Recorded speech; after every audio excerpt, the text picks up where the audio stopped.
এক লোক গাঞ্জা খাইয়া পাগল হয়েছিল, তার নাম ছিল পিনিক বাবু। সেই পিনিক বাবু একদিন সকালবেলা গাট্টি গুট্টি মাথায় নিয়ে হেঁটে রওনা করেছে। গ্রামের লোকেরা তাকে জিজ্ঞেস করলো, কিরে কই যাস?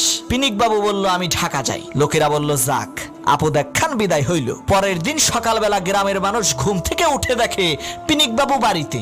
সবাই অবাক হয়ে জিজ্ঞেস করলো, কিরে বাবু, তুই না ঢাকা গেলি, তুই আবার বাড়িতে আসলি কিভাবে? সেই পিনিক বাবু কয়, ভাই হাঁটতে হাঁটতে ঢাকা যাওয়ার অর্ধেক পথ গতকালকেই শেষ করে আসছি। সন্ধ্যা হয়ে গেছিল তো তাই বাড়িতে চলে আসছি। চিন্তার কোনো কারণ নাই, আমি ব্রিজের গোড়ায় চিহ্ন দিয়ে এসেছি। আজকে আবার ওই ব্রিজের গোড়া থেকে হাঁটা শুরু করব, তারপর ঢাকা চলে যাব। শোনো মুসলমান, আমরা ওই পিনিক বাবুর মতোই ঈদের দিন সকালে নামাজ পড়ে দান খয়রাত করে আল্লাহ তাআলার কিছুটা নৈকট্য লাভ করি। তারপর নাচ গান অশ্লীলতার বেহায়াপনায় লিপ্ত হয়ে ঈদের দিন সন্ধ্যা করে আবার আমরা পথভ্রষ্ট হয়ে আগের জায়গায় ফিরে আসি।